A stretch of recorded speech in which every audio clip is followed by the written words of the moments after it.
Hello everyone, this is part 14 of What If Naruto Was the Devil Ninja, and I hope you guys enjoy this video and to like, to subscribe, to share, and check out the playlist. To see more, comment down below. Now let's start the intro. They call me a god. They call me a god. They call me a god. Join my membership, the perks are great. It's in the description. Akihabara had often been called Otaku Central by the people of Japan. Now that he'd seen it for himself, Naruto could understand why they referred to it as such. His eyes scanned the large buildings lined with posters of anime, video games and manga of every type, illuminated by many colorful lights. In front of shops were large displays of fictional characters, some he recognized and some he didn't.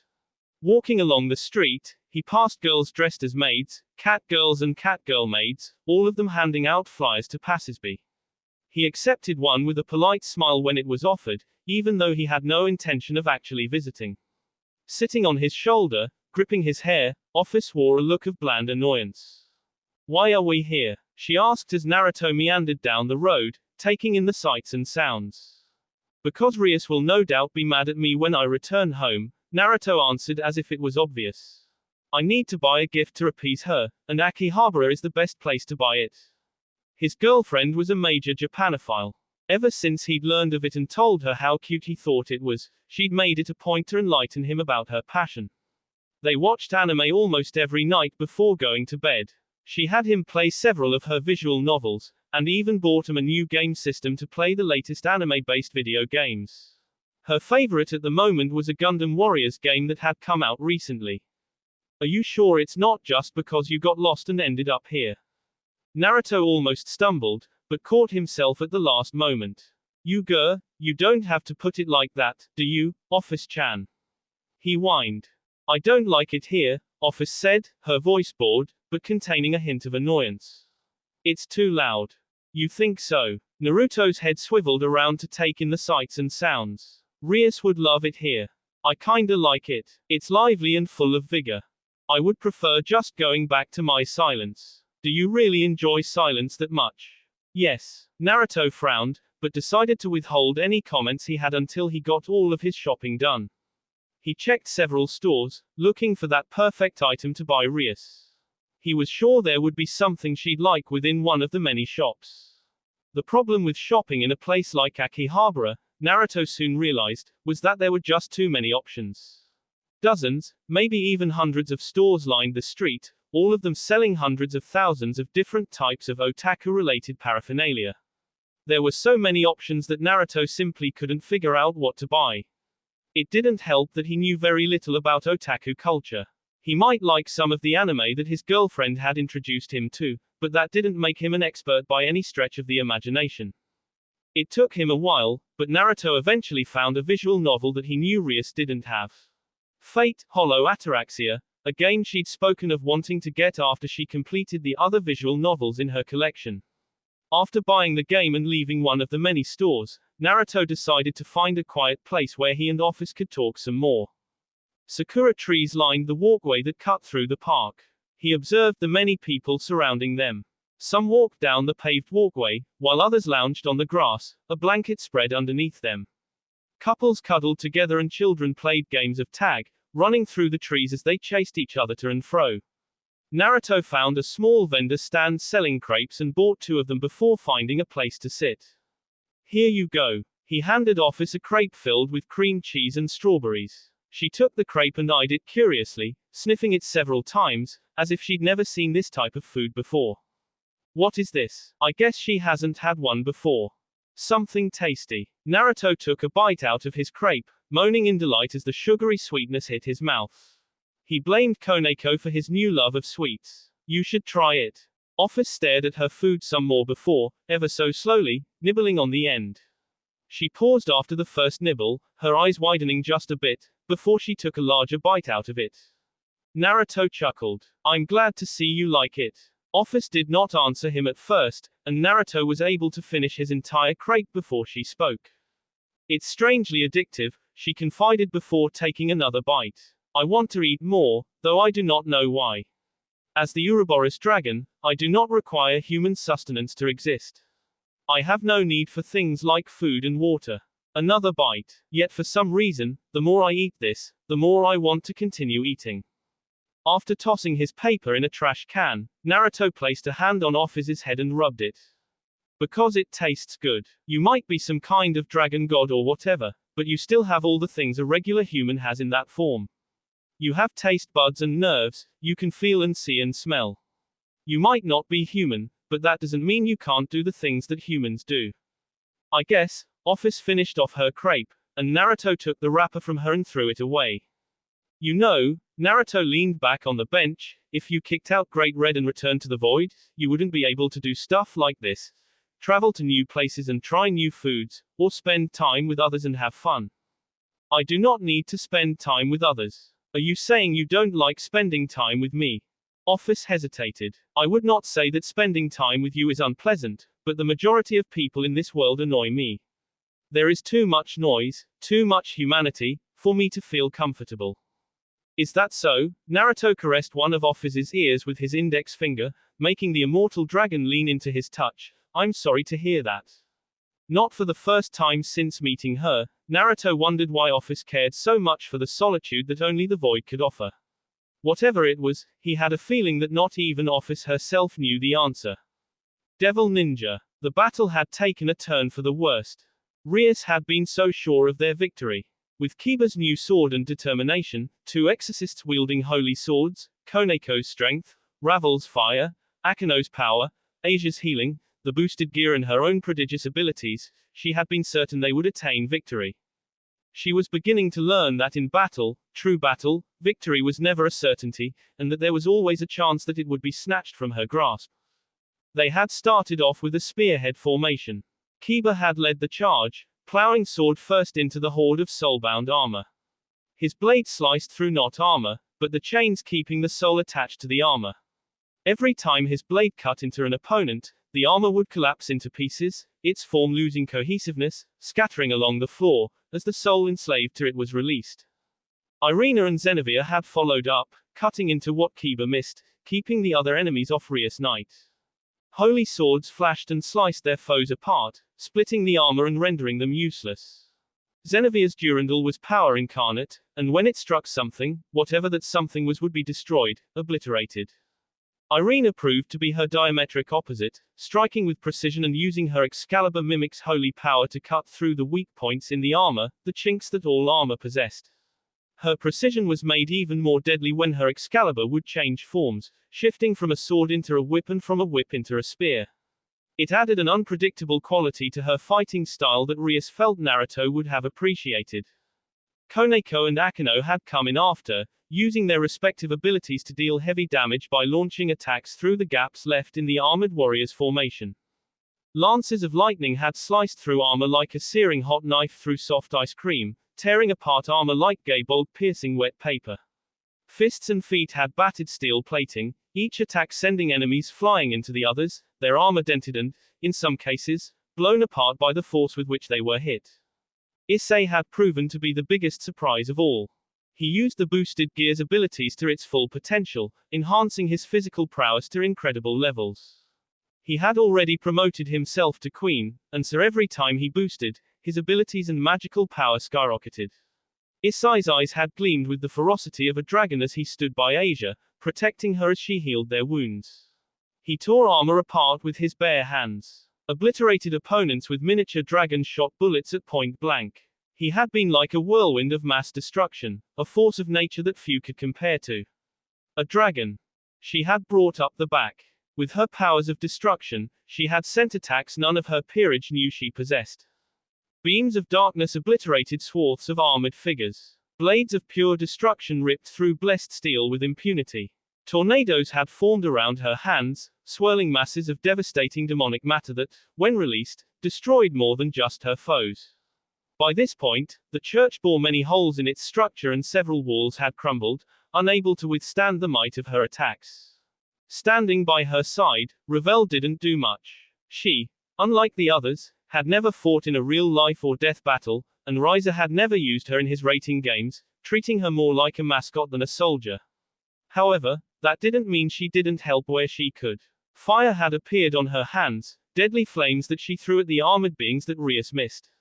It didn't do much, for the blessed armor protected the souls cast in steel from lesser attacks, but every little bit helped. They had been beating back their opponent. Their skill and powers combined had destroyed entire swathes of enemies like they were paper dolls sitting on a rich girl's shelf. She had thought it would be enough. I should have known better than to get my hopes up like that. Rias. Akeno shouted over the din of battle. More archers incoming. Rias gritted her teeth as she looked up. Standing on rafters that she had not noticed before were several more armored figures, souls trapped by a madman's cruelty. They wielded crossbows, each one blessed, each one capable of inflicting great damage on her peerage. Koneko. Kiba. Issei. Protect Akeno and I while we deal with the archers. Her rook and her knights said nothing, but they acknowledged her words by moving to protect her.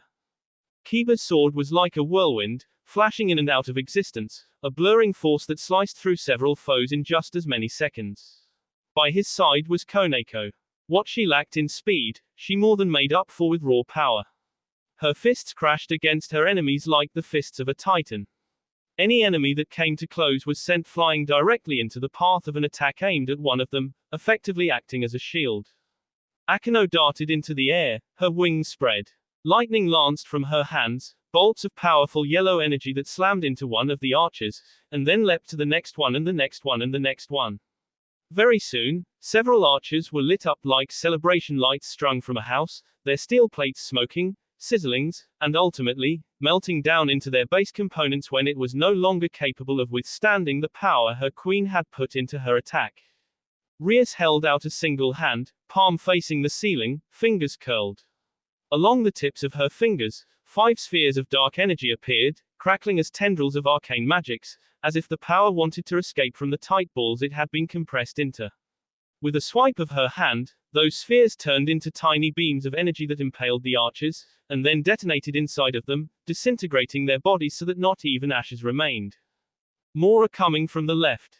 Rias snarled as she twisted her head to see more enemies appearing, and not just archers this time. Figures clad in steel poured out of hidden passages that had been raised from the floor. They came in wielding axes and spears, halberds and glaives, tightly clutched in segmented gauntlets that clacked together, metal on metal. Their iron-lit helms gleamed with flashes of lightning, and the sparks of clashing blades reflected off the polished surface. She did what she could, launching more attacks into the rank of archers, but it mattered little, as the numbers were soon replaced. It seemed that, for every one enemy she killed, 3 more were there to replace it. Rias was beginning to regret coming here to confront the so-called genocide archbishop, face to face. There should have been a better way of doing this.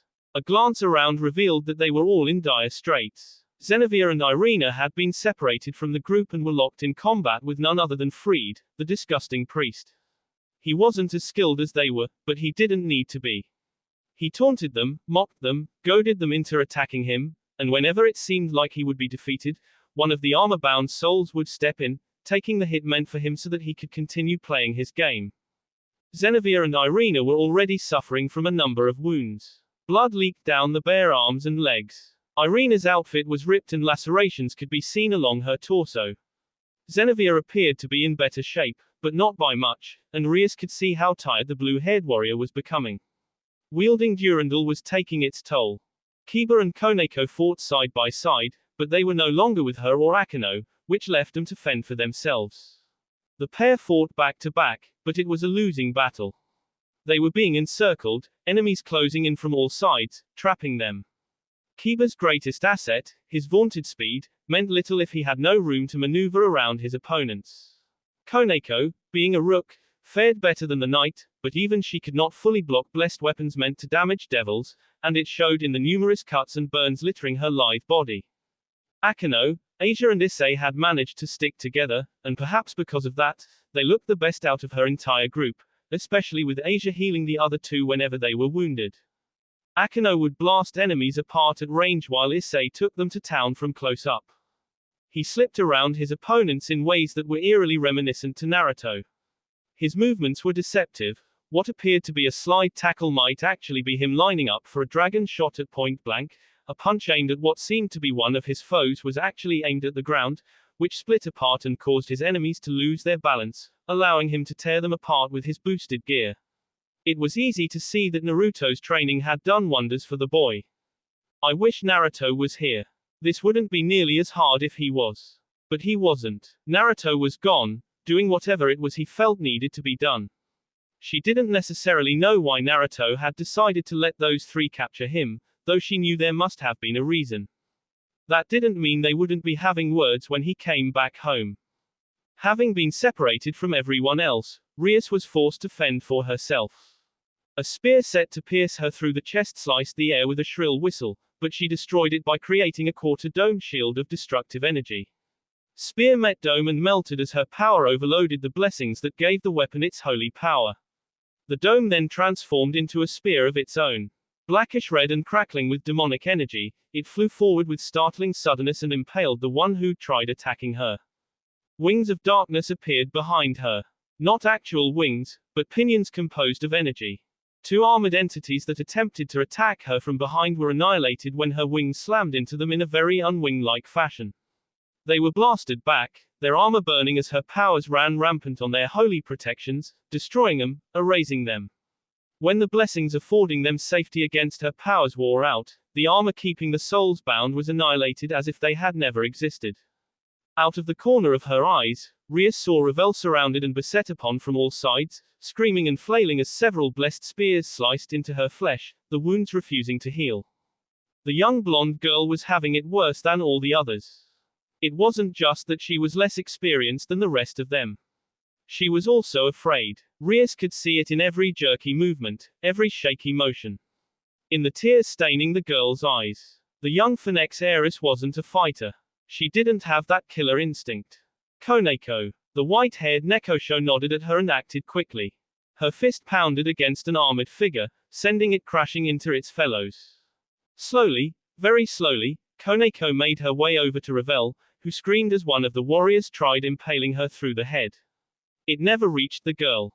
Rias sent a wave of her power of destruction at it, overloading the spear's blessing and melting the metal weapon into molten slag. Before the armor-clad soul had a chance to recover, she sent a single beam of condensed energy at it, and like a precision laser the energy sliced through its chest plate, carving it in half.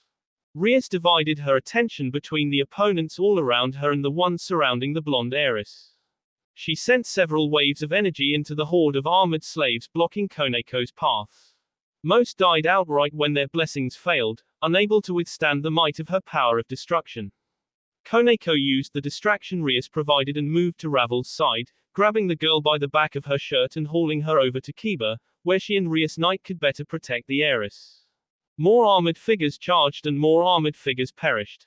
Rias did not have Kiba's speed or Koneko's strength, but that did not mean she knew nothing of hand-to-hand combat.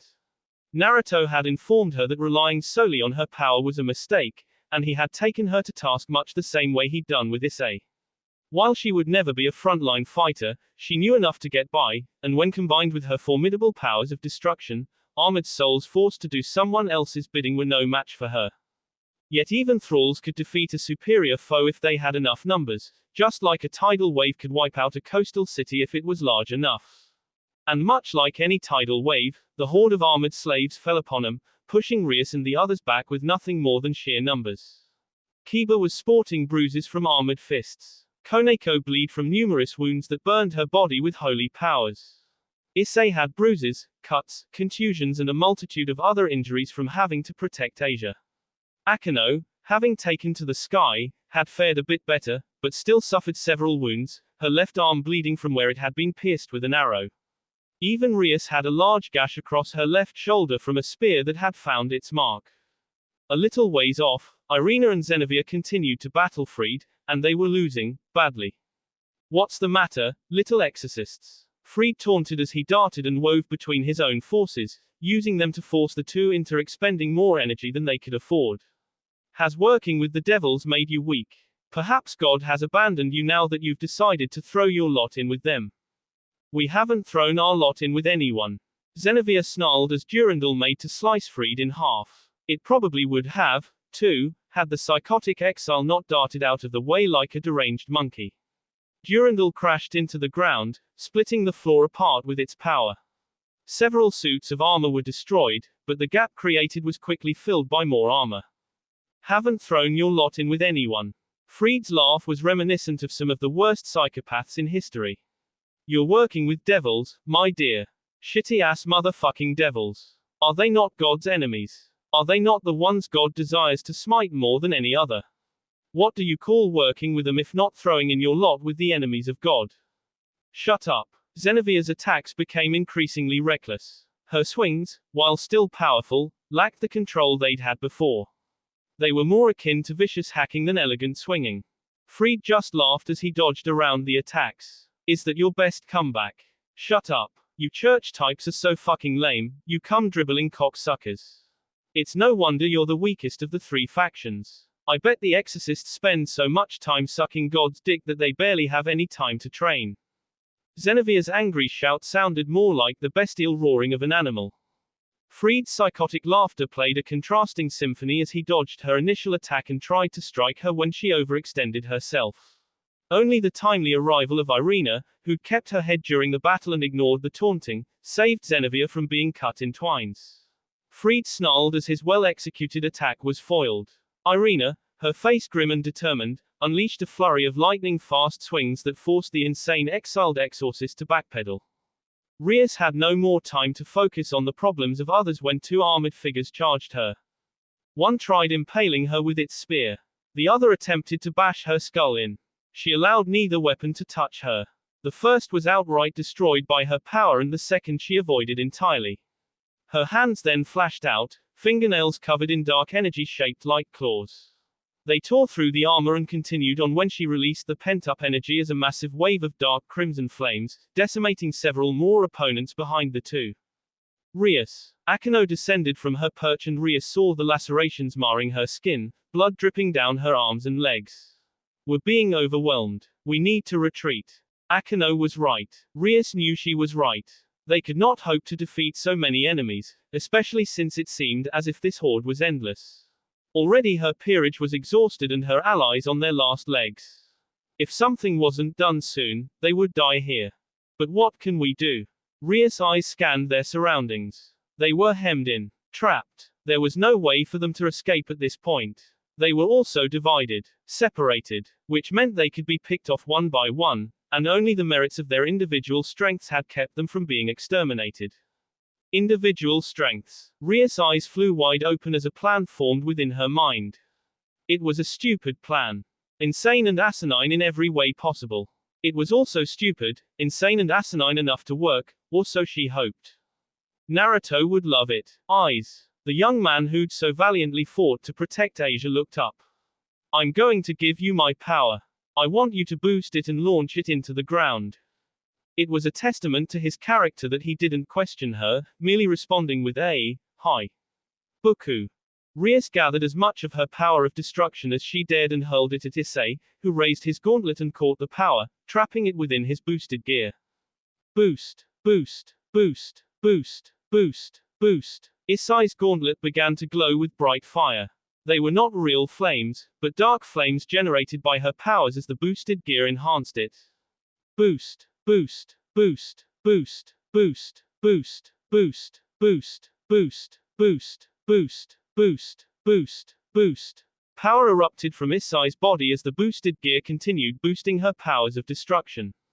The floor he stood on cracked, abrasions spreading out from underneath his feet.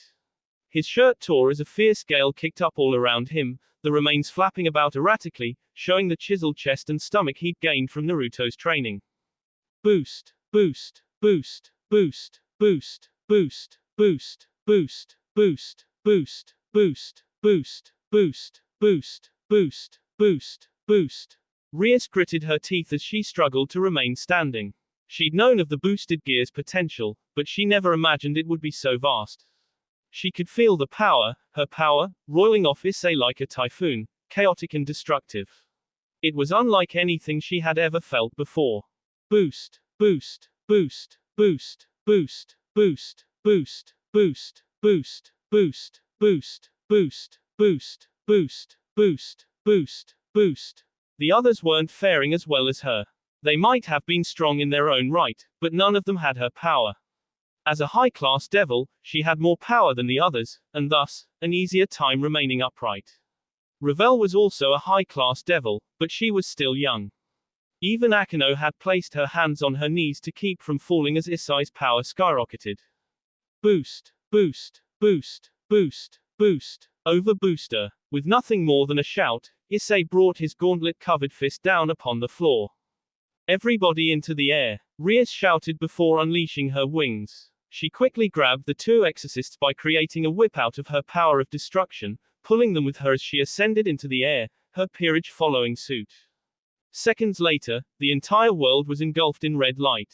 Devil Ninja. Rias had no idea Issei had that much power. Boosted gear was an incredible sacred gear. As one of the 13 Longinus, it had the ability to give its wielder enough power to kill even gods. Despite this, Issei had never displayed any significant boosts in power before. The moment Issei's gauntlet-covered fist crashed against the ground, a massive wave of pure destruction spread out from the point of impact. It surged across the floor, splitting cement, large cracks spreading along the ground in an upheaval of mass devastation. It swept through the ranks of armored figures, decimating them. Had living people been inside of that armor, they would not have even had time to scream before their bodies were completely annihilated. Floating above the chaos and destruction, Rias, Ravel, Irina, Zenevia, and her peerage all watched as the massive pillar of what almost looked like crimson hellfire swept through the ranks. Armored warriors disappeared in the blink of an eye. Worn columns vanished as if they had never existed. The walls were unable to withstand the power smashing into them and blew out, causing the ceiling to collapse. Koneko, Akeno, Hi, Buku. The two girls shouted in unison as they worked to keep the ceiling from falling on their heads, Akeno blasting chunks apart with lightning while Koneko destroyed them with fists and feet. By the time Issei's power ran its course, the once massive cathedral was in ruins. The teen who'd caused it all stood in the center of his own destruction, his breathing heavy, his pupils dilated. He looked around for several seconds, eyelids rapidly fluttering, and then collapsed when his legs were no longer capable of bearing his weight. Ice-san. Ice-kun. Rias descended back to earth, alighting to the ground and allowing Irina and Zenevia to stand on their own 2 feet. The uneven surface made them stumble a bit, especially as they seemed to be in shock from the power they had just witnessed Issei unleashing. I had no idea Ice-kun was this strong. Irina gulped as she surveyed the destruction. Standing by her side, Zenevia had a gaping-mouthed, wide-eyed look. Is this the power of a dragon? More or less, Rias hid her own shock. She had known Issei had potential, but she hadn't realized he'd already progressed this far into his training. Whatever Naruto had done to increase the young pervert's strength was clearly working. It's only natural that the holder of the boosted gear would be capable of something like this. Rias walked over to Issei as he was being tended to by Asia and Akeno. Kiba landed next to her, wings retracting into his back, disappearing like they'd never existed. A little ways off, Koneko had an arm wrapped around Ravel as the blonde girl shook, clearly affected by everything she had just witnessed. Rias would have to speak with her later. Are you okay, Eyes? Issei raised a trembling hand, which he used to give her a thumbs up. I'm fine, Buku. Just a little tired. Rias nodded. Issei had clearly exhausted himself. He wouldn't be able to fight anymore, which meant it would be up to her and the others to finish what they had started. Asia, Akeno, please take care of Eyes while the rest of us finish this. Of course, Buku, Akeno answered while Asia used her twilight healing to heal some of the holy damage Issei had suffered during the battle.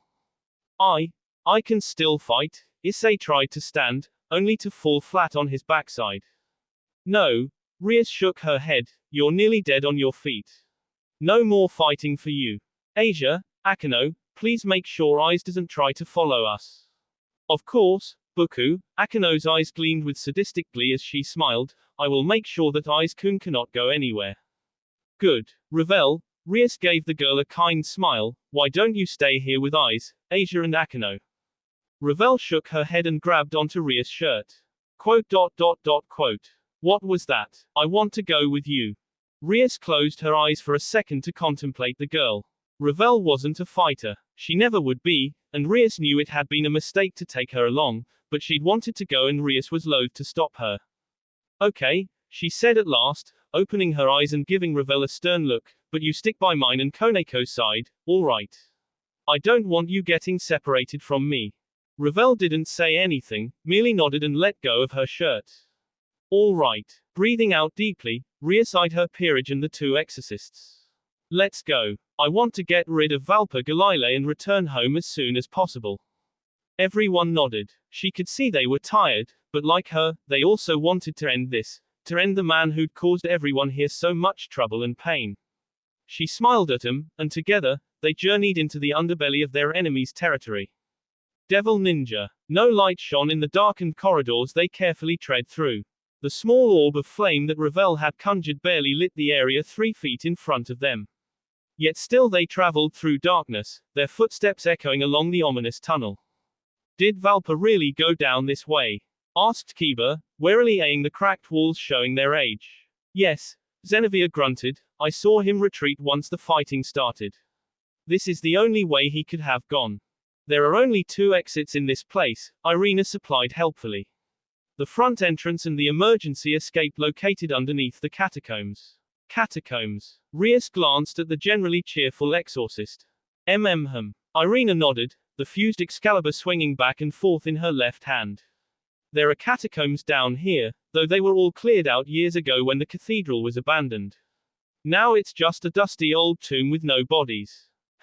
It didn't take much time before they reached an immense gate, bronze-plated and massive. They converged on it, stopping only long enough for it to open before walking through and entering a large antechamber. It was similar to the first one they had been in, the one above. Ornamented balconies hung along the walls, decrepit and aging. Some lay broken on the ground, nothing but piles of rubble. The light from torches arrayed around the room cast flickering shadows that moved as if they were alive. I am surprised you've made it this far. Truly, you devils are a stubborn and annoying bunch. The group stopped and looked up. Standing on a balcony and looking down at them in bemused exasperation was Valper Galile. He wasn't alone, they soon realized. Lining every balcony were more armored warriors, however, these ones were different. They carried not crossbows or spears, but guns. Valper Galile. Kiba's roar was accompanied by the projection of several dozen swords, all of which erupted from the ground and tried to spear the man before he could blink. The air shimmered and the sword shattered against what Rias recognized as a barrier. Holy white energy crackled as it withstood the might of several dozen demonic swords bashing into it, attempting to pierce it. Behind the barrier, Valper Galile nodded to himself, seemingly pleased. It is good to see that my barrier works as it should. I had been uncertain if it would work or not, as I've never had a chance to test it before now. I thank you for the opportunity. Kiba gritted his teeth, eyes narrowed and lips peeled back in a snarl of hatred. Rias actually grew worried that he might forget himself and charge up there to try and slay the man with his bare hands. I'm going to kill you for what you've done to my friends. Are you now? A bemused smile appeared on Valper's face, as if Kiba was a puzzle he needed to solve. And what makes you think you can kill me? A failed experiment. There is no way you can touch me, much less kill me. Failures such as yourself will never reach the heights that I have attained. Rias clenched her hands into fists until her knuckles turned white. The insults this man was spewing at her night were like a personal insult to herself. I remember you know, Valper's words caused Kiba's eyes to widen. Oh, yes, Sword Birth. I remember you very well. You were special among my stock. You had potential, so much potential. That was why I planned on using you last. Our procedures were quite crude starting out, so we had to refine and revise the process numerous times. It wouldn't do if our prized material was used first and we ended up wasting all that potential. Potential, Kiba nearly choked. You did all that, killed my friends, to experiment on me. We would have experiment on 'em anyway, Valper said, as if that would reassure the young devil, who looked like something had impaled him through the stomach. But, yes, I suppose you could say that you are, indeed, the cause for their suffering. Our plan, you see, was to gather all of the material we could, to revise and refine our research until it was nearly flawless, before experimenting on you. You're a monster. Irina covered her mouth with a hand, tears pricking at her eyes. How could anyone who was once a member of the church be so evil? Valper looked greatly amused. Evil. Now that, my dear girl, is a very subjective term. To the people who are hurt by me, the people who are not on my side, I am evil. However, to the people who appreciate my work, who enjoy the benefits to be reaped from what I can do, I am quite good. His lips peeled back into a grin. You can even go so far as to say that for those people who benefit from what I can do, I am a saint. You are no saint, Xenavia all but snarled, you're a monster. A monster, am I? Valper shook his head. You know so little, child.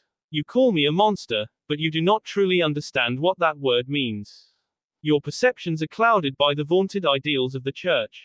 You see everything through their tinted windows. I, too, was once like that, so I guess I can understand to some degree or another, but it is rather vexing to be called a monster by a girl who has sided with true monsters. Rias, Kiba and Koneko gritted their teeth at the pointed insult, while Ravel shook by Rias' side, her eyes wide and her face pale.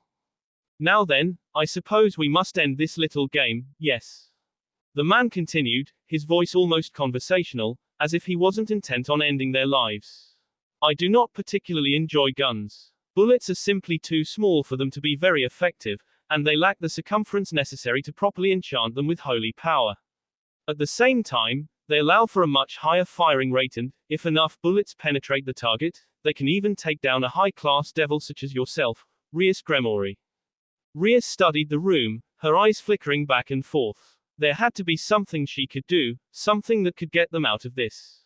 What was it Naruto told her when they trained together? Something about looking underneath the underneath. No, he had said that, but that wouldn't help in this situation. Where there's a will there's a way. Maybe, but that wasn't quite what she was trying to recall either. You need to study your surroundings more carefully, Rias. I beat you this time because you hadn't realized that the tree behind you was weak and rotting and had several metal wires wrapped around it. Had you noticed that, you may not have been beaten so easily. Remember this, everything can be used as a weapon, not just yourself, but also your surroundings. Yes, that was it. Everything was a weapon. If she could find a weak point in the structure, maybe cause the roof or something to collapse on Valper, then perhaps she could defeat him. I need to stall for time. Do you honestly think I'm going to let you get away with this? Rias asked, her eyes narrowed. Valper spread his arms wide, as if to embrace the entire interior in a hug. My dear, I expect nothing. You have already been defeated, or have you not noticed that? You and your forces are exhausted, while I still have plenty of my creations to throw at you. You and the others are injured, while my creations feel no pain. There is nothing you can do. Your defeat at my hands has already been assured. While Valper spoke, Rias surveyed her surroundings with a critical eye. Many of the balconies were old and didn't seem very stable. More than likely they were on the verge of collapse and would probably go down with one solid hit. The problem was that she didn't know if that barrier extended to everywhere, or if it was just protecting Galile. I guess there is only one way to find out. Kiba, Koneko, Rias whispered out of the corner of her mouth, do you two think you can destroy the balconies on your side? Koneko and Kiba looked at her, both nodding subtly so as not to tip off their enemy. Good. What about you two? Irina, Xenavia, think you can do the same? The two exorcists held a quick conversation through eye contact. Irina then looked at Rias, nodding ever so slightly. Rias sighed in relief, and the look down at Ravel, who stared up at her expectantly, even as her legs shook.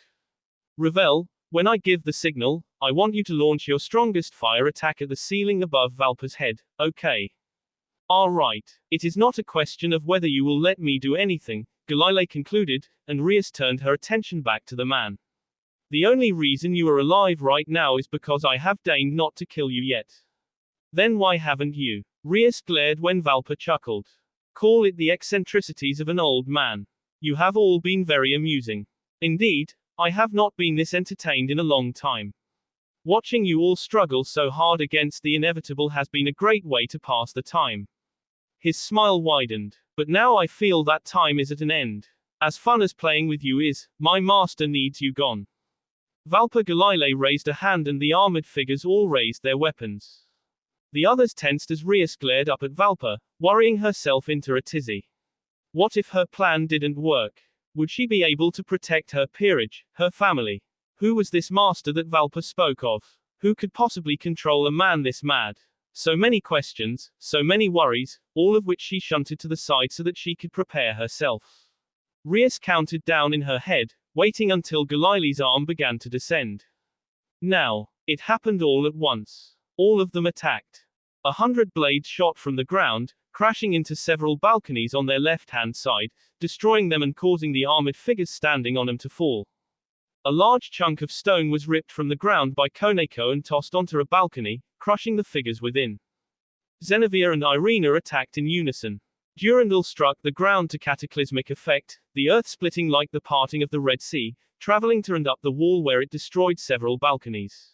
At that same time, Excalibur Mimic transformed into a razor-sharp whip that sliced through 6 balconies like butter, sending the figures standing upon it crashing to the ground. Ravel. Rias raised her hand, destruction gathering around her palm at the same time flames burst from behind Ravel's back. Together, the two launched their simultaneous attacks, which combined in front of them to create an inferno of destruction that roared with power. That won't work against my barrier. Galile started to shout, until he realized that he wasn't their target. What? The roaring, crackling fire filled with destructive demonic energy slammed into the ceiling above Galile, detonating with incredible force. Like one of her brother's pawn's more potent attacks, the blast was powerful enough that the entire ceiling of that section was wiped out, blasted apart and sent crashing down. Those underneath it could do nothing as the pile of rocks collapsed on top of them. When the dust settled, all of the armored warriors had been destroyed, crushed beneath several large chunks of rubble. The only one to have survived, oddly enough, was Valper Galile, who sat on the ground, coughing and hacking as the dust dispersed. Rias assumed he'd leapt off the balcony before the falling ceiling could crush him. Kiba, Rias said softly, if you want your revenge, now is your chance. Kiba looked at her, his eyes steeled and his expression revealing nothing. He nodded once, and then stalked over to Galile, who'd just come back to his senses and realized the blonde devil was closing in. Wait. Galile's voice was high-pitched as he scrambled backgrounds. Kiba Yuto, was it? Don't kill me. I'll give you anything. Anything you want. Kiba stopped in front of the man who had taken so much from him, his eyes betraying nothing, sharper than steel and twice as deadly. Can you give me my friends back? Valper paled. No. Kiba gave Galile a cold smile. Then why ask? Rias did not look away when Kiba's sword penetrated Galile's chest. Crimson fluid sprayed out of the wound like a fountain as the genocide archbishop fell onto his back, gasping in agonic pain. Kiba must have cut one of the man's arteries because he bled out quickly. The traitorous man twitched and spasmed for several seconds, carnelian liquid staining his front and creating a puddle underneath him, before going still, his eyes glazing over. Kiba remained where he was, looking down at the cooling corpse. Rias walked up to him and placed her hand on his shoulder, almost startling the poor boy. Are you okay, Kiba? He looked up at her, his eyes staring blankly into hers like a lost puppy. He paused, shook his head, then started over. I'm not sure. I thought I would feel different after I killed him. He looked down at the corpse, and then back to Rias. But I don't feel any different. I just feel empty. Rias offered her knight her most compassionate look. That is because you have lost the purpose that held you for so long. Ever since I have known you, your mind has been focused on revenge, and though I like to think that myself and the others have given you something else to live for, the idea of avenging your comrades was never far from your mind. Without that focus, that goal driving you forward, you feel as if you've lost something important. Without warning, Rias pulled a startled Kiba into a hug, running her hand over his hair much like a big sister would. Fortunately, you are not alone. You have never been alone since becoming a member of my peerage. You have myself, Akano, Issei, Koneko and Naruto. We are and always will be your family. You already have a purpose, you just need to realize it. Yes, Kiba whispered, and Rias felt the first few tears stain her shirt. Yes, you're right. I know you're right. I am sorry for the trouble I've caused. It's okay. Rias let her cheek rest on Kiba's head. Everything is okay now. Devil Ninja. They all traversed back to Rias' house, leaving the ruins of what had once been a magnificent cathedral behind them. There was a lot that still needed to be done. Xenavia and Irina needed to deliver the fused Excalibur back to the church, and also explain how the Excalibur came to be fused in the first place. However, above and beyond that, they needed to discuss their next course of action. During our confrontation, Valper Galile kept referring to his master, which leads me to believe that he was nothing more than a pawn on someone else's chessboard. Rias, Ravel, Koneko, Irina and Zenevia were bathing in Rias' personal hot springs. Everyone else had gone to their respective houses, Issei with Asia and Akino, and Kiba to his own apartment complex. That left her and the two exorcists to continue speaking.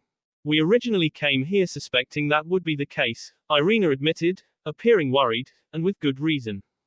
You mentioned during our first meeting that you suspected Kokabiel to have been the one who stole the Excaliburs. Rias leaned back, idly stroking Koneko's hair as the Nekosho sat on her lap. She could see why Naruto enjoyed the act so much. There was something therapeutic about the simplistic act of pampering the 15-year-old Neko devil hybrid.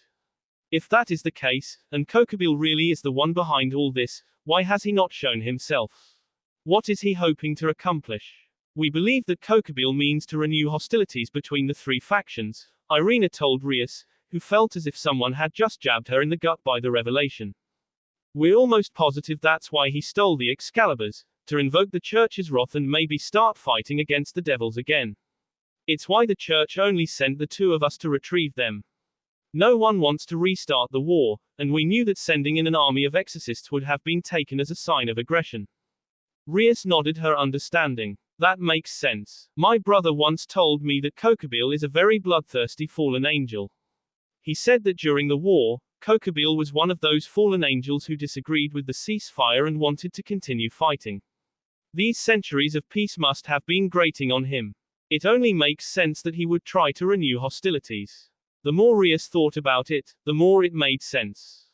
It also means he has likely selected Kuo as his battleground. Her eyes narrowed. With Sona and I here, two sisters of the Mara are present, and if something were to happen to us, then it's almost a guarantee that war would erupt again. That's what we were thinking, too, Zenevia said at last.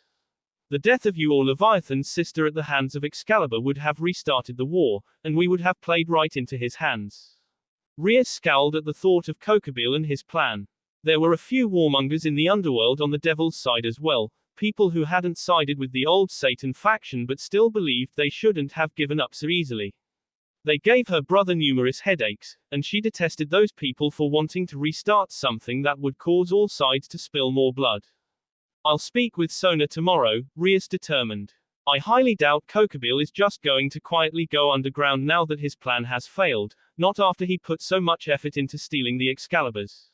She looked at the two exorcists. What do you two plan on doing now? Irina and Zenevia looked at each other, sharing in a silent conversation. We need to get the Excaliburs back to the church, Irina told Rias, but Zenevia and I agree that we can't leave just yet, knowing that the person responsible for all this is still out there. Some of our friends were guarding those Excaliburs when they were stolen, and to let their killer go unpunished is something we can't accept. We also need to find Fried, Zenevia added. We couldn't do anything because of the Sekoyutai's attack, but he managed to escape by using those armored souls as cover. Rias looked at the two hopefully. Does this mean you're willing to help us out? While Zenevia crossed her arms and tried to look nonchalant, Irina smiled. Yes, for now at least, you can count on us to help deal with this problem. Thank you. Rias felt herself relax. It wasn't much, but their help would at least give her a little more leeway in which to plan for Kokabiel's eventual assault. Devil Ninja. Rias knocked on the door to Ravel's room. Come in, a soft voice called from behind the door. Rias entered the room to find Ravel sitting on her bed, knees drawn up to her chest, arms wrapped around them. The blonde Phoenix heiress eyes stared blankly at the wall, but she could see the barely contained emotions within them. She walked further into the room, noting the girlish touches that had not been present before.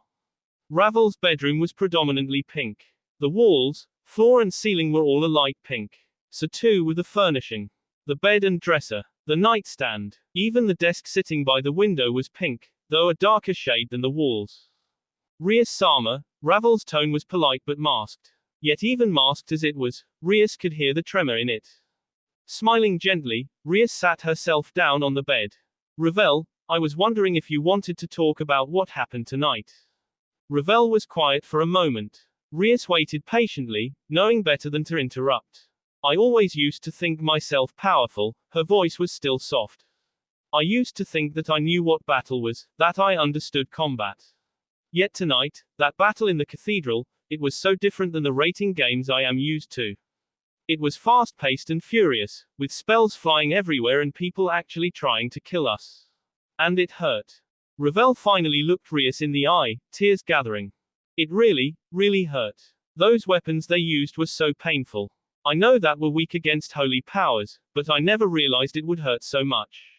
And they wouldn't heal. No matter how much I tried to make them heal, they wouldn't, and I was so frightened, so scared. I thought I was going to die. Rias drew Ravel into a hug as the girl began to sob. She soothed the young heiress by tenderly running fingers through her hair. I'm sorry you went through that, Rias whispered in melancholy. You're a great strategist, but you're not really a frontline fighter. I shouldn't have allowed you to come with us. No, Ravel croaked. I wanted to go with you. I don't want to be useless. I want to prove that I'm capable, that I can be strong. So you can prove yourself to Naruto. Ravel stiffened in her arms, causing Rias to chuckle. You want to show me that you can be useful to Naruto so that when he begins searching for peerage members of his own, you can join him as his bishop. No. That isn't. There's no need to try and hide it, Rias admonished. I know the real reason you came to the human world, and I know that it wasn't so you could learn from me. You want to be with Naruto. Ravel was quiet for a moment. I don't plan on taking him away from you, she whispered softly. I know how much he means to you, and I know how much you mean to him. Rias was silent. Ravel lifted her head. I don't mind being his mistress. I don't even mind if he just sees me as his bishop. I just want to be close to him. Please don't send me away. That's all I ask for. Were Rias anyone else, she would have probably done just that, send this girl as far from Naruto as she could, rid herself of someone who wanted her boyfriend's affection. But was not how Rias did things. She wasn't cold-hearted and never had been. The idea of sending this girl away for such a petty reason repulsed her. I will not send you away for something like this. Ravel's relief was palpable. However, the girl stiffened in her arms. If you plan on being with Naruto, then you need to tell him how you feel. You also need to know who is in charge. Ravel flushed, but nodded. Don't worry. I know that you're his king, and that his loyalty to you comes first. Just so long as you're aware. Rias stood up. Now then, you should probably get some rest. You've had a long night. Right. Ravel soon crawled under the covers as Rias walked toward the door. Thank you, Rias. Before exiting the room, Rias cast one last smile at Ravel. You're welcome. Devil Ninja. Naruto walked through the downtrodden streets of a city, passing by stores and restaurants. They were no longer in Akihabara. The signs and shops that sold nothing but anime, video games and manga had disappeared, replaced by regular buildings. However, just because they were no longer in Akihabara didn't mean he knew where he was. We're lost, aren't we? Office asked from her place in his shoulders. Naruto scowled. Of course not. We're just temporarily misplaced. Office cocked her head to the side, which he had come to understand was the look she gave when she was contemplating something. Isn't that just a fancier way of saying we're lost? What? No. It just means that I don't have my bearings enough to tell where, exactly, we currently are. In other words, we're lost. We are not lost. With a huff, Naruto continued on, grumbling about the girl on his shoulder. None of this would have happened if she hadn't sent her jabroness to kidnap him. Had she just spoke to him herself, all of this could have been avoided. But no, Office had to send others to do her dirty work, and because he didn't know where Office's hideout was, he couldn't determine which direction they needed to travel to get home. Even finding Akihabara had been more a stroke of luck than him intentionally trying to find that city. Maybe we should look for a map. We don't need a map. I can find out where we're going without one. No, I'm pretty sure you need a map. Your sense of direction is awful. You know, you're not nearly as adorable now as you usually are. Office shrugged and Naruto mumbled some more. As they walked, Naruto's nose picked up a familiar scent, and his stomach suddenly rumbled, reminding him that he'd not had breakfast yet. Following the scent of food brought him to a small stand that looked eerily similar to another place that he used to eat at so long ago. The sight brought a nostalgic smile to his face, as he opened the flap and sat both himself and Office on seats in front of the bar-style stand. "Welcome to Inari's Ramen. What'll ya be having?" asked an old man with graying sideburns and a large grin. Naruto salivated as he ordered. "I'll take 2 deluxe-sized bowls of pork ramen, 6 chicken ramen, 7 miso ramen, 13 seafood ramen and 4 vegetable ramen." The old man seemed nonplussed. Are you sure you want to order all that?" "Of course. I wouldn't have ordered it if I wasn't sure." Naruto ignored the old man and turned to Office. "What would you like?" Office stared at him with a bland expression, her head tilting some more as she turned back to study the menu. "I do not know. I have never had this food before. What would suggest? Why don't we start you off with something simple? We'll get you a miso ramen, and if you're still hungry, we'll order something else." Office contemplated this for a moment, then nodded.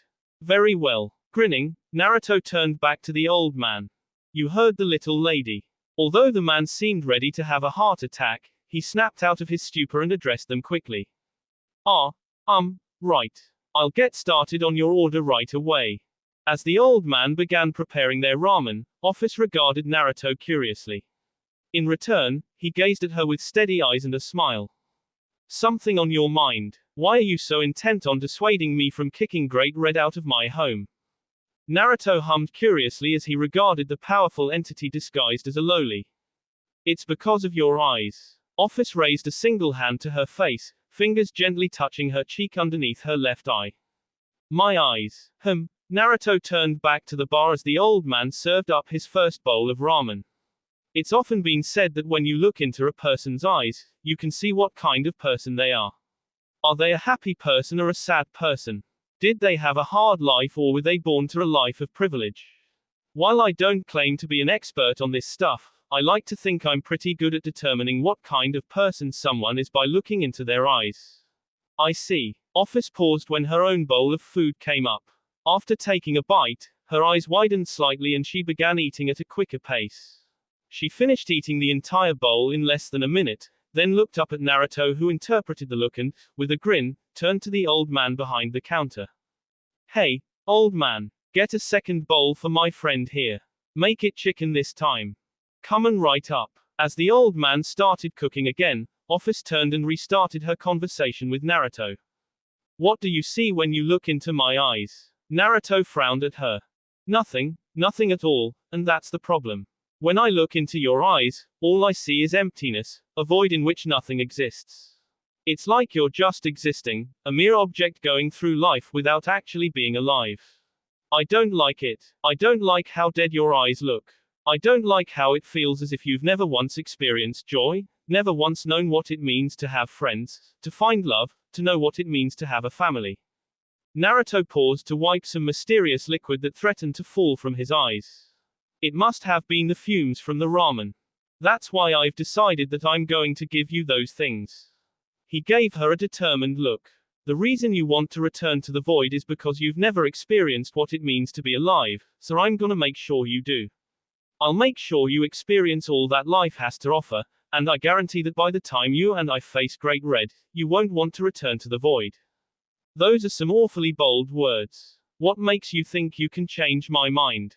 Naruto grinned at her and rubbed Office's hair, the infinite dragon god leaning into his hand without even realizing she was doing it. "Because I have faith in the bond I'm planning to make with you," Naruto answered mysteriously before going back to his meal. Devil Ninja. Rias had barely been able to wait until morning to contact Sona. All night she had tossed and turned, and it had taken Koneko slipping into bed and snuggling with her to make her calm down. Koneko had also dragged Ravel with her, much to the young Phoenix's consternation. When morning finally came, Rias was tired and grumpy, but still managed to contact her friend/rival and convince the other girl to meet with her.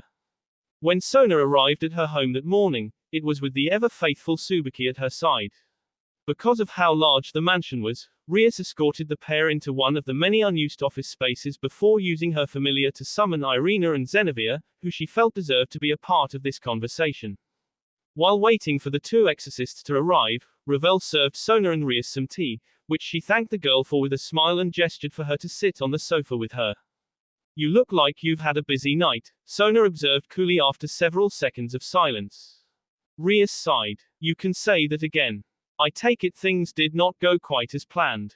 No. Rias rubbed her face, as if doing so would somehow smooth out the wrinkles she was sure had appeared. No, they did not. We ran into an ambush and barely managed to survive. They were prepared for us. I see. Rias launched into a quick yet detailed explanation of what happened last night. Sona listened while sipping her tea, not making any comments or asking any questions, waiting patiently until her friend finished. Sometime during her explanation, Irina and Zenevia arrived, the two exorcists moving to sit on one of the other couches. That does sound like a problem, the raven-haired female admitted. Do you suspect Kokabiel will try something more drastic? I'm positive he will. To her credit, Rias, despite being exhausted from only getting 2 hours of sleep, remained alert as she spoke with Sona. Kokabiel went through a lot of trouble to steal the Excaliburs and bring them here. He also must have done a lot of planning and preparation. Valper Galile had an entire army with him, which must have taken a lot of time and souls to create. This leads me to believe his plan to restart the three factions war has been in the making for years, maybe even decades. Now that Galile has failed, he has no choice but to attack Kuo himself. Sona leaned back in her seat and crossed her arms. She observed Rias with her cool gaze, eyes like chips of ice studying her friend and rival carefully. You would not be telling me this if you did not have a plan. Rias smiled. I do have something of a plan. Rias did not wait for Sona to speak before launching into her plan. The first thing we need to do is close down Kuo Academy. We have no clue when Kokabiel will attack, and I don't want to involve innocent bystanders in a fight between devils and fallen angels. You mean to use us as bait? Sona determined. Not really. Rias' uncaring shrug revealed her thoughts on the subject. We already are his targets, so it's not like we need to make ourselves into enticing bait. I just don't want to involve humans in this. Sona nodded and Rias soon continued. I also plan on contacting my brother and letting him know about what's happening. Sona raised an eyebrow. This has to be a first. You've never contacted your brother for help before. Things change. So it would seem. The Rias I knew would never contact her brother for anything. Rias closed her eyes. I can't afford to let my pride get the better of me. Kokabiel isn't an enemy we can afford to mess around with. He's powerful, maybe even more powerful than yours and my peerages combined. I don't want my pride to be the death of everyone I hold dear.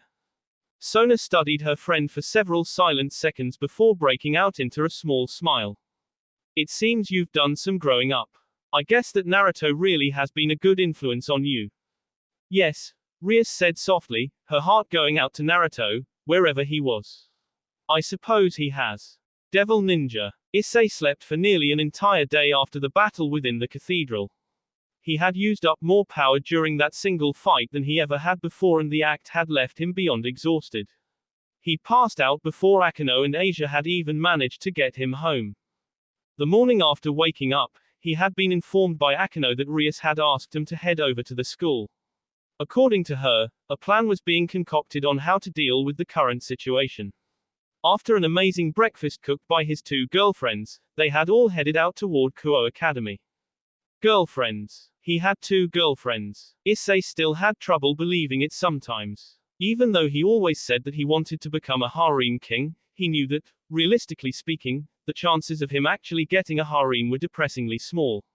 He just wasn't what most girls looked for in a guy, which basically meant to say they looked for guys who weren't perverted. It seriously made him wonder about what these two saw in him. He never asked, though, mainly because he was afraid of the answer. Ara, Ice-kun, you seem a little distracted, Akeno said.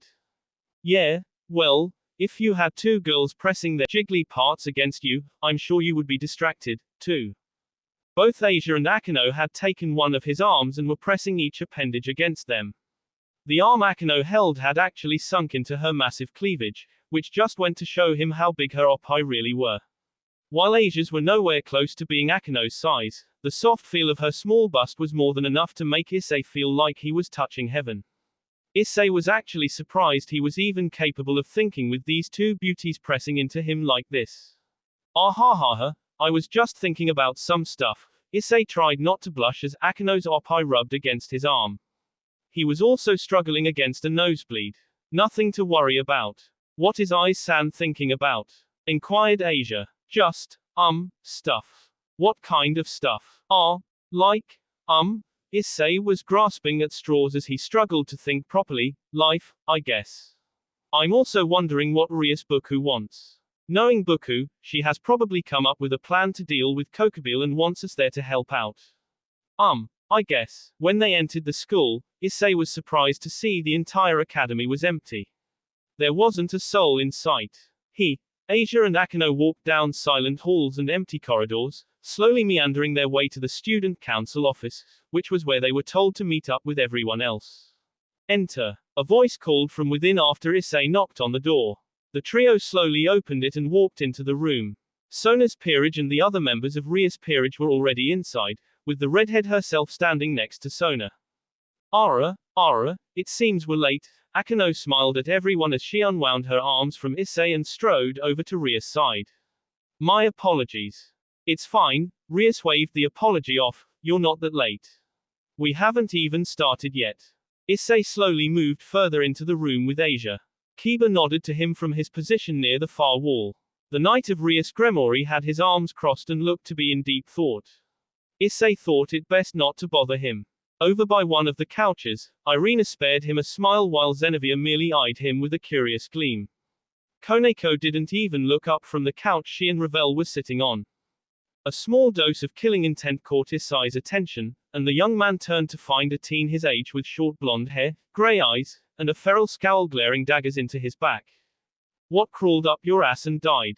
Issei asked the young man, Saji, one of the newest members of the student council and a pawn in Sona's peerage. Who the hell do you think you are, Hudo? Issei blinked when Saji pointed an angry, quivering finger at him. Is that a trick question? I don't know how you managed to fool Asia-san and Akino-san into being your love slaves, but I refuse to allow it for even another second. I will rescue them from whatever spell you've placed them under, perverted trash. It took Issei approximately 2 seconds and twice as many blinks to properly compute Saji's words. Slowly, like darkening storm clouds brewing on the horizon, Issei's face darkened. You think I'm manipulating Asia and Akino into dating me? The very thought of doing something like that made Issei sick.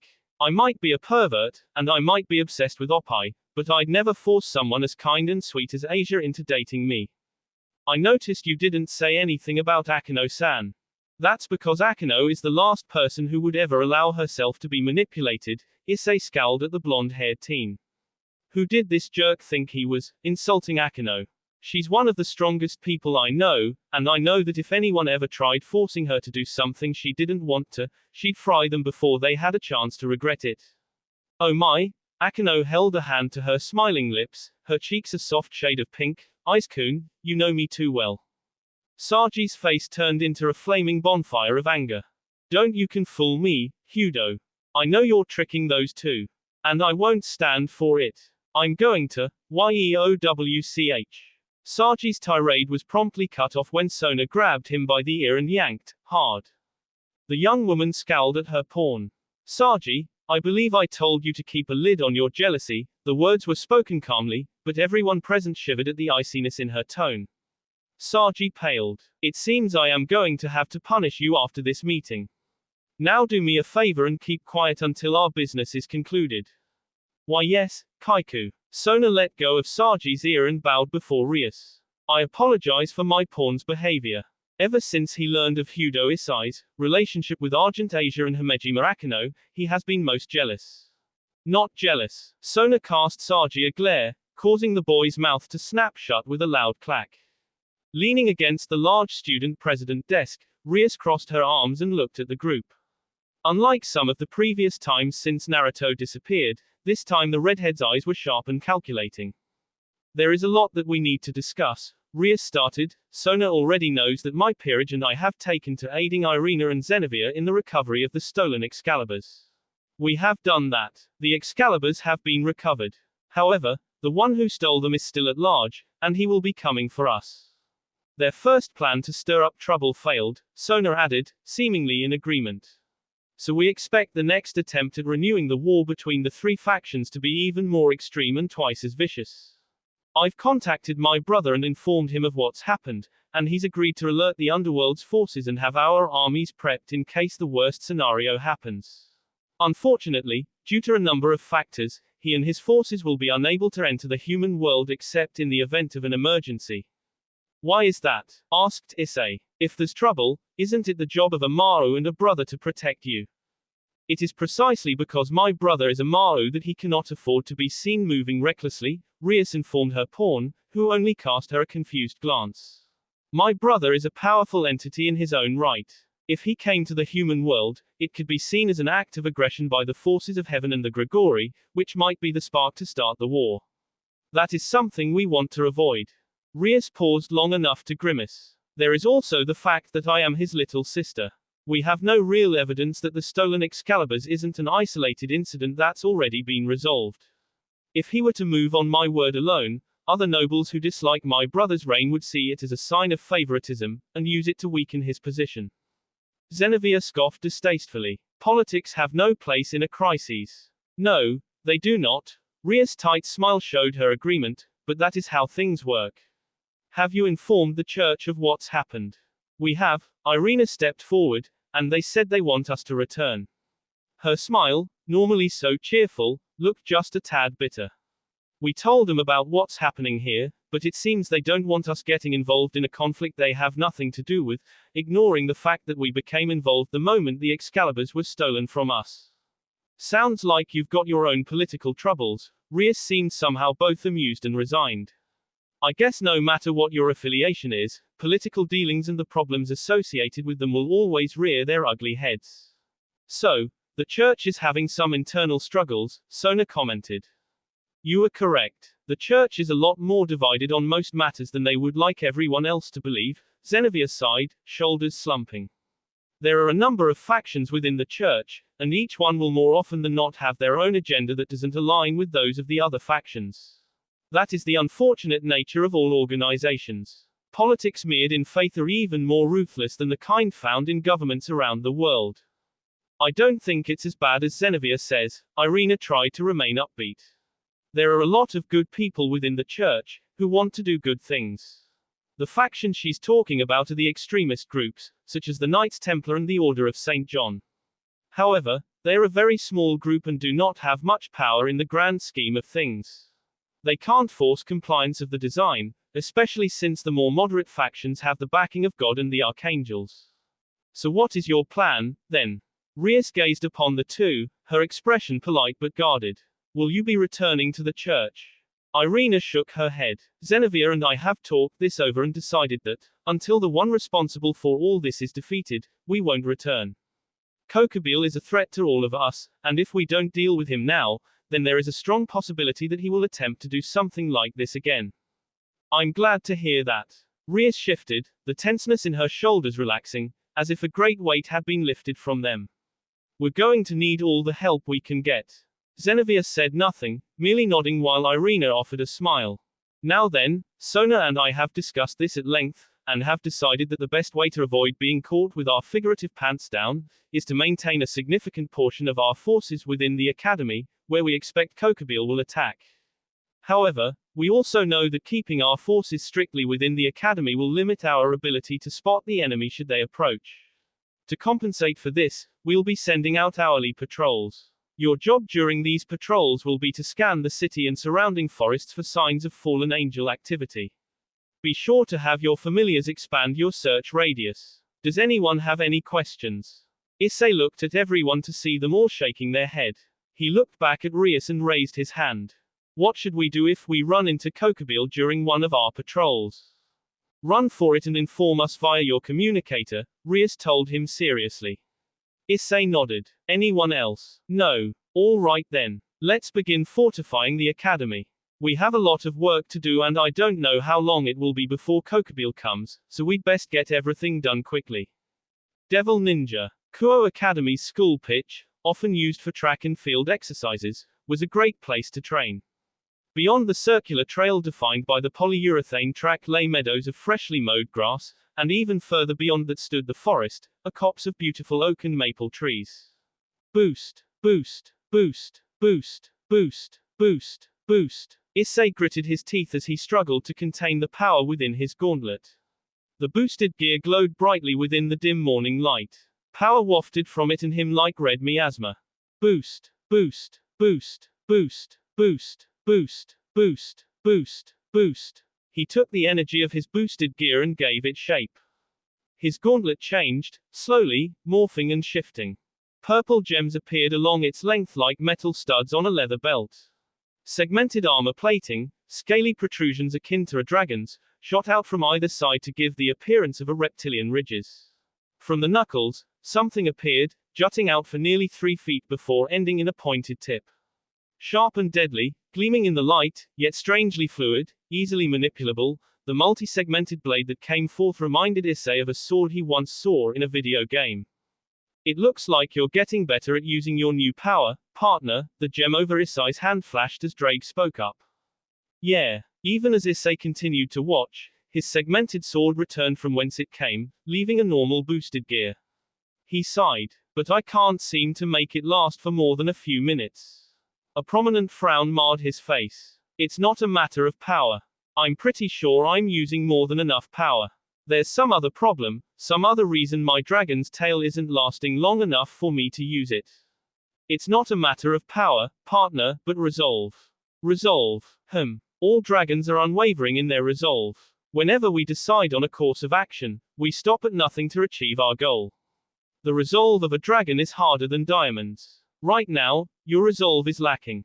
If you don't have the resolve to stay your course no matter what dangers may lie in wait, you won't be able to use a technique of this caliber. Issei's uncertain frown became more prominent. What should I do, then? How can I get the kind of resolve needed to use this? Do you remember your conversation with the blonde one? He talked to you about finding a reason to fight beyond your lust and dreams of having a harem. Scratching his head, Issei could actually feel his face scrunch in confusion. So you think I need to find another reason to keep fighting? Yes, but I've been trying to do that for weeks now, Issei whined, and I'm still no closer to finding another reason to fight now than I was when Naruto-sensei talked to me.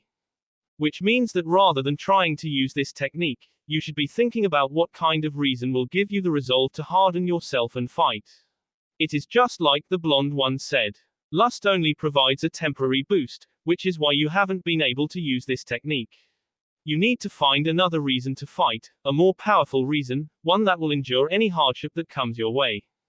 I see. Sighing in exhaustion, Issei let himself fall backwards onto the grass so he could stare up at the sky.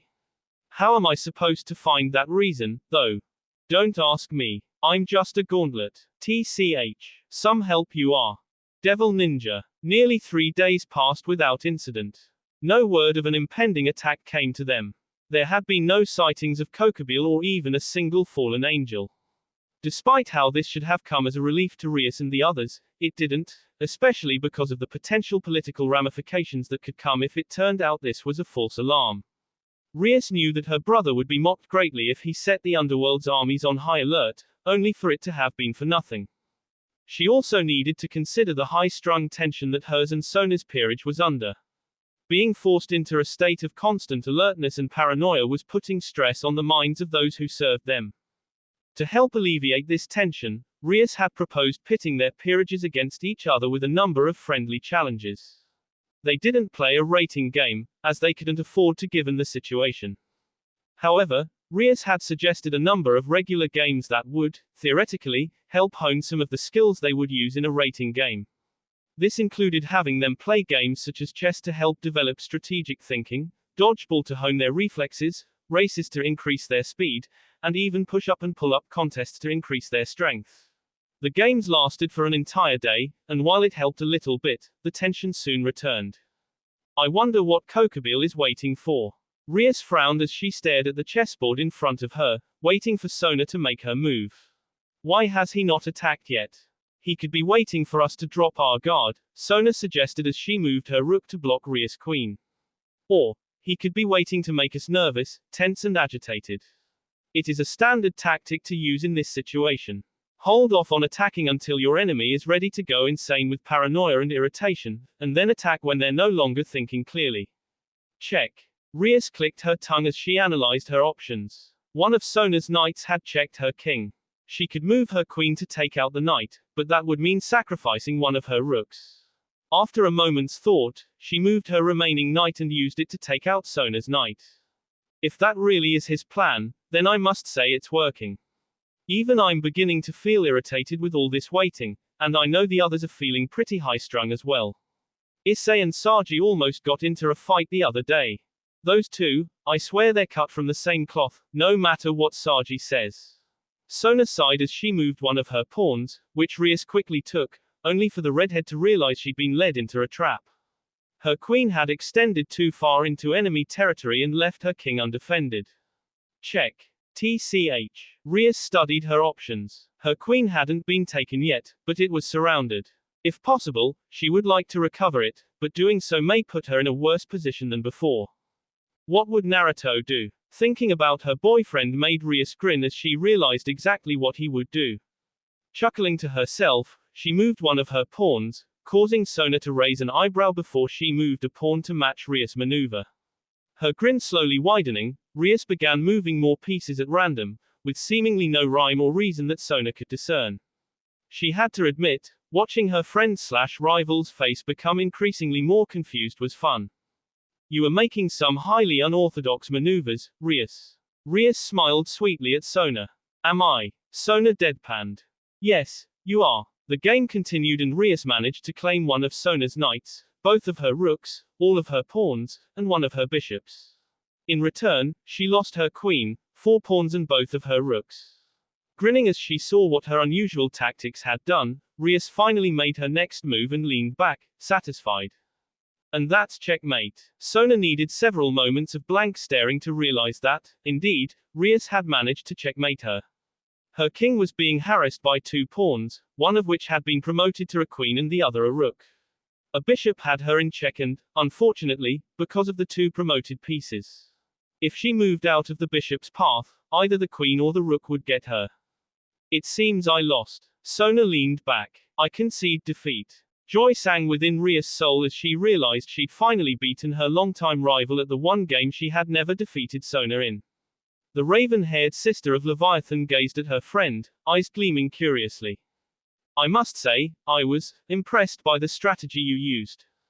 Rias blinked. Strategy? Yes. Sona nodded. Your tactics at leading me into a trap by making me think you were randomly moving your pieces with no purpose was truly inspired. I've never seen a strategy quite like it. Rias decided not to tell Sona that she had been moving her pieces at random. There was no need to let her friend know that she hadn't planned any of her moves in advance, and had merely been playing like she thought Naruto would. Issei and Akino should be getting back from patrol soon. Rias changed the subject. Sona nodded. In which case, we should. Sona never got to finish her sentence. Because at that moment, a bright light pierced the building like a spear falling from the heavens, and their entire world went white. Devil Ninja. A figure floated above Kuo Academy. Elaborate robes darker than midnight adorned its frame. Golden pauldrons contrasted sharply with the darkness of its clothing, as if to symbolize that it had once been a being of light and purity, the last vestige of its former life. 5 pairs of feathered wings stretched out of its back, black like the wings of a crow.